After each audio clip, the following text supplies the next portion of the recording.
अगर हम राधा जी की बात करें और कृष्ण का जिक्र ना हो, ये तो संभव ही नहीं है, क्योंकि राधा और कृष्ण हमेशा से एक दूसरे के पूरक रहे हैं और एक ऐसे आत्मिक प्रेम की मिसाल है जो भौतिक सुखों से बहुत परे है। यूं तो राधा कृष्ण का प्रेम अनादिकाल से चला आ रहा है, पर द्वापर युग में जब भगवान नारायण ने कृष्ण रूपी अवतार लिया तो संसार को प्रेम का सही अर्थ समझाने के लिए कृष्ण की ही अंश राधा ने यमुना के निकट रावल ग्राम में वृषभान और कीर्ति के यहाँ राधा रूप में जन्म लिया और जन्म के साथ ही राधा और कृष्ण की प्रेम कहानी शुरू हो जाती है। मगर दोस्तों, ऐसी क्या घटनाएं और स्थिति बन जाती है कि राधा को कृष्ण के विरह का सामना करना पड़ता है और कृष्ण क्यों अपनी प्रिय बांसुरी को तोड़ देते हैं? इन सब सवालों के जवाब हम इस वीडियो में जानेंगे। दोस्तों, कहा जाता है कि राधा जन्म से अंधी थी और स्वर्ग लोक से ये वचन लेकर ही पृथ्वी लोक आई थी कि जब श्री कृष्ण की प्रथम दृष्टि उन पर पड़ेगी तभी वो संपूर्ण जगत को देखेंगी, अन्यथा नहीं। तो देखा आपने कैसे शुरुआत से ही दोनों एक दूसरे से जुड़े रहे हैं। बचपन से ही कृष्ण अपनी लीलाओं और बांसुरी की मधुर धुन से पूरे बरसाना वासियों का मन मोहित करते रहते हैं और राधा और कृष्ण तो 8 साल की उम्र से ही अपने प्रेम का आनंद लेने लगे थे। श्री कृष्ण को अपने जीवन में राधा और बांसुरी दो ही सबसे प्रिय थे, जो आपस में एक दूसरे से गहराई से जुड़े थे। जब भी श्री कृष्ण बांसुरी बजाते, राधा उनके पास दौड़ी चली आती और घंटों बांसुरी की धुन में मग्न रहती, जो उनके प्रेम को और बढ़ाता गया। वो यमुना नदी के तट पर बैठकर घंटों समय व्यतीत करते थे, पर उनका ये सुखद समय कुछ ही वर्षों का था, क्योंकि जैसे कृष्ण के मामा कंस को उनके वृंदावन में होने का पता चला, उसने तुरंत ही कृष्ण को मथुरा में युद्ध का निमंत्रण दे दिया, जिसके लिए कृष्ण को अपनी यशोदा माँ और पूरे गांव के साथ राधा को भी छोड़कर जाना था। कृष्ण और राधा दोनों को पहले से पता था कि कृष्ण अब वृंदावन वापस कभी नहीं आ पाएंगे और बहुत समय तक एक दूसरे से मिल भी नहीं पाएंगे। तो इसलिए मथुरा जाने से पहले राधा ने कृष्ण से 2 वचन लिए। पहला वचन था कि राधा के हृदय में हमेशा केवल कान्हा का वास रहेगा और दूसरे वचन के अनुसार मृत्यु से पहले उन्हें कान्हा के दर्शन होंगे। परंतु इन वचनों को देने के बाद श्री कृष्ण को पता था कि राधा उनके विरह में बहुत विलाप करेंगी, तो राधा हमेशा खुश रहे, इसके लिए श्री कृष्ण ने भी राधा से वचन लिया कि राधा को कृष्ण की याद में अब एक भी अश्रु नहीं बहाना होगा। ये वचन लेने के बाद श्री कृष्ण मथुरा की ओर बढ़ जाते हैं और राधा वृंदावन में ही रह जाती है, जिसके बाद से राधा का वर्णन बहुत कम ही मिलता है। इसके बाद कृष्ण ने मथुरा जाकर कंस का वध किया और अपने माता पिता देवकी वासुदेव को मुक्त कराया और फिर उन्होंने मथुरा से आगे बढ़कर प्रजा की रक्षा के लिए द्वारका नगरी की स्थापना की, जिसके बाद से उन्हें द्वारकाधीश कहा गया।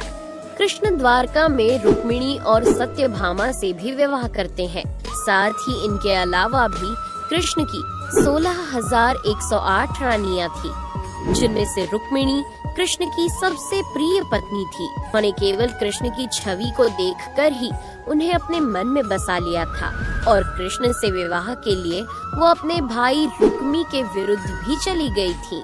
प्रेम पत्र के माध्यम से कृष्ण को बुलाकर और कृष्ण के साथ भाग गई थी। फिर उन्होंने कृष्ण के साथ द्वारका नगरी में सुखपूर्वक अपना जीवन व्यतीत किया और कृष्ण भी अपने दैवीय कार्यों में लीन हो गए। दोस्तों, आजकल तो हम भौतिक विवाह को ही सच्चे प्रेम का माध्यम मानते हैं, पर राधा और कृष्ण तो एक ऐसी मिसाल है जिन्होंने तो कभी विवाह ही नहीं किया, केवल अपने मन और हृदय से एक दूसरे को प्रेम किया और उसी सच्चे प्रेम से एक दूसरे से हमेशा बंधे रहे। दोस्तों, राधा और कृष्ण के प्रेम की बहुत सी अलग अलग कथाएं हैं और उनमें से एक प्रचलित कहानी ये है कि श्री कृष्ण कभी कभी सोते ही राधे श्री राधे बोल पड़ते थे। जो श्री कृष्ण की रानियों को अच्छा नहीं लगता था। तो एक बार रुक्मिणी ने श्री कृष्ण से कहा कि हे प्रभु, प्रेम तो हम सब भी आपसे करते हैं, पर ऐसा राधा जी में क्या है जो आप सोते हुए भी उन्हें याद करते हैं। तो कृष्ण बोले, तुम एक बार राधा से मिल आओ, फिर तुम्हें खुद ही पता चल जाएगा, और उनके लिए कुछ लेते हुए भी जाना। जिसके बाद रुक्मिणी राधा जी के लिए बहुत गर्म दूध ले जाती है और राधा के महल के द्वार पर पहुंचती है, जहां वो तेज और ऊर्जवान स्त्री को खड़ा देखती है तो उनसे पूछती है कि क्या आप ही राधा हो। तो वो कहती है, नहीं, मैं राधा नहीं, उनकी सेविका हूँ।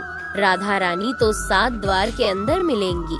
तो रुक्मिणी जी 1-2 करके ऐसे सभी द्वारों को पार करती जाती हैं।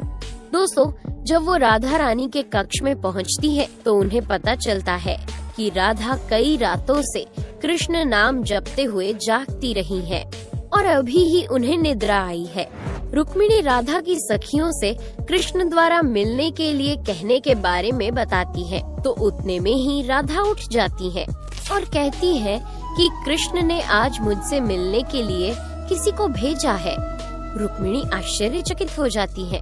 केवल कृष्ण जी का नाम लेने से राधा जागृत हो गई और उन्हीं के बारे में पूछने लगी। इतना ही नहीं, जब राधा को पता चला कि कृष्ण ने उनके लिए प्रसाद भेजा है तो वो बिना कुछ सोचे रुक्मिणी से वो गर्म दूध लेके पी जाती है, जिसे देखकर रुक्मिणी हैरान रह जाती है। फिर वो राधा जी से बातें कर वापस आ जाती है। ये सब हो जाने के बाद जब रात्रि के समय रुक्मिणी श्री कृष्ण के पैर दबाती है तो देखती है कि उनके पैरों में छाले पड़े हुए हैं, जिसे देखकर वो हैरान रह जाती है और पूछती है कि प्रभु, आप कहाँ पैदल गए थे जो आपके पैरों में छाले पड़ गए। तो श्री कृष्ण बोले, आपने गलती से राधा जी को गर्म दूध पिलाया था, जो राधा एक ही बार में पी गई थी, जिससे उनके हृदय में छाले पड़ गए हैं और उनके हृदय में हमेशा मेरे चरण कमल विराजमान रहते हैं, जिससे मेरे पैरों में भी छाले पड़ गए। तब फिर रुक्मिणी को राधा और कृष्ण के प्रेम की पराकाष्ठा का पता चलता है कि प्रेम शरीर से नहीं, आत्मा से होता है, जो हमेशा राधा के हृदय में कृष्ण के चरण कमल के रूप में विराजमान रहता है। एक कथा में आता है कि ब्रह्मा जी ने पृथ्वी लोक आकर वृंदावन में पहले राधा और कृष्ण का विवाह करवाया था, पर इसके बारे में ज्यादा जानकारी नहीं है। राधा भी वृंदावन में कृष्ण की भक्ति के साथ अपना जीवन व्यतीत करने लगती है और कहा जाता है कि यादव पुत्र अभिमन्यु या आयन से उनका विवाह भी हो जाता है, पर अभिमन्यु को महर्षि दधीची का श्राप था कि अगर वो राधा को छुएगा तो भस्म हो जाएगा। इस प्रकार राधा विवाह के पश्चात भी कृष्ण के प्रेम से स्वतंत्रता पूर्वक जुड़ी रहती है। बहुत वर्षों बाद जब राधा अपना वैवाहिक जीवन बहुत अच्छे से निभा लेती है, वो समस्त जिम्मेदारियों से मुक्त हो जाती है, तो फिर वो कृष्ण के पास द्वारका आती है। द्वारका पहुंचने के पश्चात राधा और कृष्ण आपस में मौन रहते हुए मन की अभिव्यक्तियों से घंटों एक दूसरे से बातें करते रहे। कृष्ण के अलावा द्वारका में राधा को कोई पहचान भी नहीं पाया। फिर राधा कृष्ण के महल में निवास करने लगी और कृष्ण ने भी उन्हें महल में देविका के रूप में नियुक्त किया, जिससे राधा महल में काम करने के साथ साथ समय मिलने पर कृष्ण की भक्ति और उनसे प्रेम पूर्वक बातें कर सकती थी। परंतु कृष्ण तो अब अपने राजपाट व अन्य कार्यों में व्यस्त रहते थे। दूसरी ओर राधा अपने पुराने कृष्ण को ही याद करती थी, तो कृष्ण का पुराने दिनों जैसा साथ ना पाकर राधा का मन और अधिक व्याकुल रहने लगा और उन्हें डर सताने लगा कि कृष्ण की जो मनोहर छवि उनके हृदय में है वो कहीं धूमिल न हो जाए। इसी डर से राधा ने चुपचाप तरीके से राजभवन और द्वारका नगरी भी छोड़ दी। जिसके बाद ऐसे ही कुछ समय और बिताने के बाद जब राधा का अंतिम समय पास आने लगा, तब उन्होंने कृष्ण का स्मरण कर उन्हें अपने वचन की याद दिलाई। राधा के स्मरण करते ही कृष्ण वहाँ दौड़े दौड़े चले आए, परंतु राधा की अत्यंत दयनीय स्थिति देखकर वे अत्यधिक भावुक हो गए और उन्होंने राधा से अंतिम समय में कुछ मांगने को कहा, जिस पर राधा ने उनके सामने एक ही इच्छा प्रकट की थी कि वो अपने जीवन के अंतिम क्षणों में कृष्ण का वही रूप देखना चाहती है जैसा वो वृंदावन में देखा करती थी। वो उन्हें वही बांसुरी की मीठी धुन बजाते हुए सुनना चाहती है। दोस्तों, राधा का बस इतना कहना था कि कृष्ण ने अपनी बांसुरी उठाई और वही मीठी धुन बजाने लगे और बांसुरी बजाते हुए कृष्ण और उनकी धुन सुनती राधा दोनों की ही आंखों से प्रेम के आंसुओं की धारा बह रही थी। इतना ही नहीं, बांसुरी की मीठी धुन सुनते सुनते ही माता राधा ने उनके सामने प्राण त्याग दिए, जिसके बाद उनकी मृत्यु से कृष्ण इतने विचलित हो गए थे कि उन्होंने अपनी प्रिय बांसुरी को वहीं तोड़कर फेंक दिया था। तो ऐसे राधा की मृत्यु के साथ ही कृष्ण ने बांसुरी से भी हमेशा के लिए मुख मोड़ लिया, क्योंकि बांसुरी और राधा का एक अद्भुत रिश्ता था। इसलिए राधा की मृत्यु के पश्चात कृष्ण ने अपने शेष जीवन में बांसुरी तो क्या, किसी अन्य वाद्य यंत्र को हाथ भी नहीं लगाया। दोस्तों, राधा और कृष्ण की प्रेम कहानी के लिए कहा भी जाता है, एक प्राण दो देही, राधा संग स्नेही, जिनके शरीर बस अलग थे और आत्मा एक ही थी। तो दोस्तों, कैसा लगा आपको हमारा आज का ये वीडियो, हमें कमेंट करके जरूर बताइए और जाते जाते चैनल को सब्सक्राइब जरूर कर दीजिएगा। Thanks for watching.